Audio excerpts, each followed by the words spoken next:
Hello, travelers. Boardman21 here, and today we got the patch preview drop. Now, this is for patch 0.8.4, and with it, there were a few new things in it that we didn't know before, and a couple of things that we did know about that they talked a little bit more about and gave us just a little bit more details. So let's go ahead and dive through it. I'll go pretty fast through the stuff that we already know, and then take our time on the few things that we didn't know.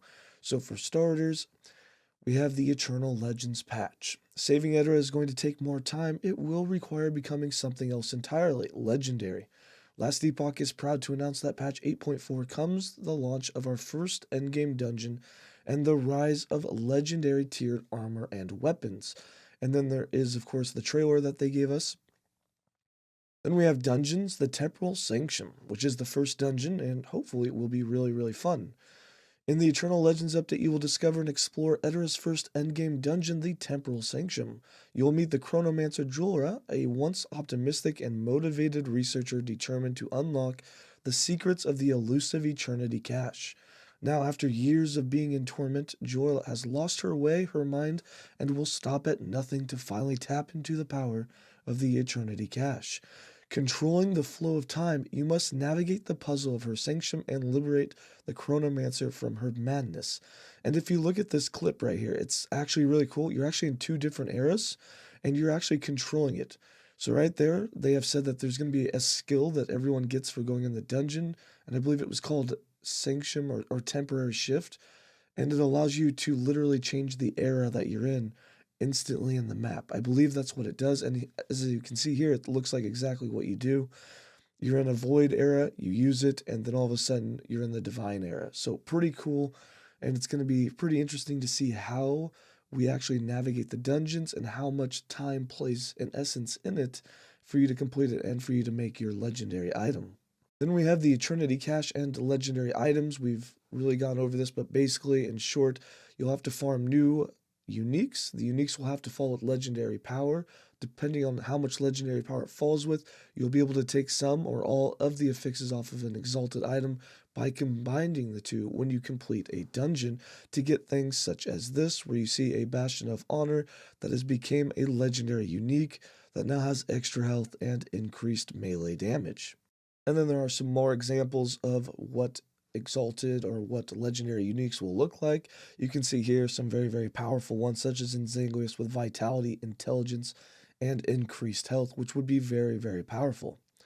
There will be a new character select screen, and while they don't give us a picture of it, the new character screen should be looking pretty good. Mike said that he was very excited for it in the dev stream, saying that it looks really, really good, but of course it depends on your personality if you like it or not. We got the Druid rework. We've gone through all the different forms. We got the new Swarm Blade coming. We have the reworked Druid and Spriggan. We got some new skills. Ice Thorns will be disappearing. So some really cool stuff there. And then as we continue down, we get to the new Entangling Roots. We get to the new skills. We get to Upheaval, which is going to be a really cool skill, I think, to use. We have Umbral Blades, which will be one of the first builds I do.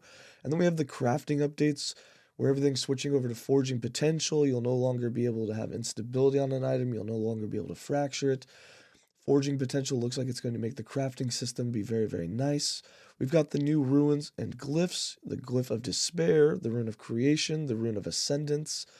We've got the new crafting UI, where after you craft, you'll actually be able to see what you did, and it'll just be a little bit cleaner and more informative, which will be really nice. We've got some monolith improvements coming. They're adding in 10 new monolith zones with diverse environments to the game. And they've also made some changes to spirals, where they will now only attack while the player is in combat. So if you're not in combat and say you're looking at items or you go AFK for a minute, spirals will not continue to attack you, making you die when you thought that maybe you were out of battle and should have been safe. They've got some Chapter 5 improvements. They've greatly improved the visuals in several Chapter 5 zones to bring it up with the current standards of the game. And here you can see the way station. It looks like a bloody disaster now. I love it. It definitely looks much, much better. They've got some new enemies coming. There will be a total of 4 new dangerous enemies. One of them will be called the Void Nightmare, which looks somewhat like a beetle and somewhat like an octopus tentacle thing. Not exactly sure, but it looks pretty cool. Definitely will be interesting. They got some new unique and set items, and while There's some of them that we already went over. There are 2 more new ones that they have given us here. One called the Thorn Shell, which is a reflect shield and actually lets you scale reflect damage, which is pretty cool. And then we have the Drought's Release, which is a unique Chris, which gives you some interesting things, such as replacing a huge percentage of your missing health on potion use. Instead of a flat amount, it will be percentage, which is pretty cool. And then we have the new Sentinel, Mage, and Acolyte models and armor sets. We've gone over this in some other videos. We have the new 2-handed spears and staves, the 3D artwork, and that's it.